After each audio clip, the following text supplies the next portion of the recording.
your electronic bracelet's going off, you need to call. I cannot stand behind this mic the whole time because I'm a wanderer. Is it Noah? Is it Master Noah? Is he back there? Are you the dove hunter? Yeah, well, me too, buddy. I got like 27 birds the other day and still did not meet my quota. So I'm still good. I still have no kidding. I can't shoot. I'm just shooting everything. The first time I really went dove hunting was with my father-in-law. You got to know my father-in-law. He's real John Wayne-ish. He's one shot and one kill. And I was a little afraid going with him because I thought I might not return.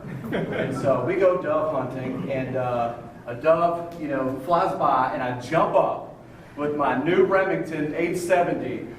Boom! And I mean, the bird almost vaporized. It was dead on. I couldn't believe how lucky I was, right? So my father-in-law gets up out of his chair, and he comes down there. And I'm thinking, that's right.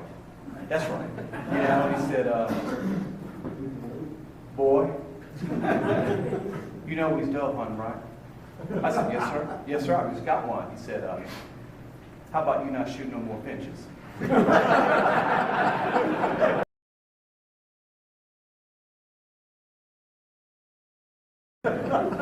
When that started to be a thing.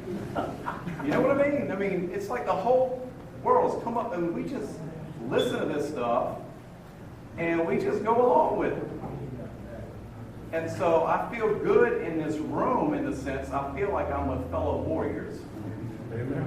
Because if you come out on a Tuesday night to fellowship with other Christians, I feel like, we have at least maybe the raw material that God can work with to propel us to a destiny that maybe we can turn this around, because it will start with us individually before we worry about the neighborhood, before we worry about the community, before we worry about what's happening on a nationwide scale. It better start with us. Amen. And so with that, I wish you had a couple Bibles. I got a big Bible over here if you can share that.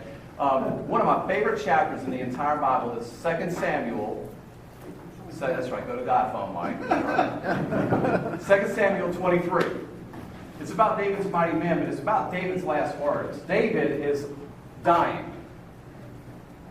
And he's talking about men that were very important in his life, men that had honor, men that had achieved greatness among the nation Israel. And I'll be honest with you, this is why I love the Bible app. Part of this actually came from something I read in the Bible app. Do you believe that? Do you have it on your phone yet? You got like the iPhone 7 Plus 9, 8. You got a huge phone, and you don't have the Bible app. And you're in my class. We got to work on that. So what I used to start with was near verse 9, when it talked about Eleazar. And I'll just read it to you because some of you don't have it. It says, next to David, him, was Eleazar, one of the three mighty warriors. He was with David when they taunted the Philistines, gathered for battle. Then the Israelites retreated. If you have the King James, it says then, I think it says they fled, or you got to Chuck. You look like a KJV guy. It's not King James, sorry. Oh, I'm sorry. I thought you would go Baptist church. I'm just kidding. I'm kidding, Chuck. It says the men of Israel were gone away. That's what it says. The men of Israel were gone away. That's what it says. The men of Israel were gone away. So David and this guy taught the Israelites, and then they turned around, and where are the men of Israel? No. That's right. It's like when Mark Hall or Bobby or my pastor, they say, we're going to do this, and everybody goes, yeah, and then they show up on Saturday to start building that thing, and then the men of Asheboro have gone away.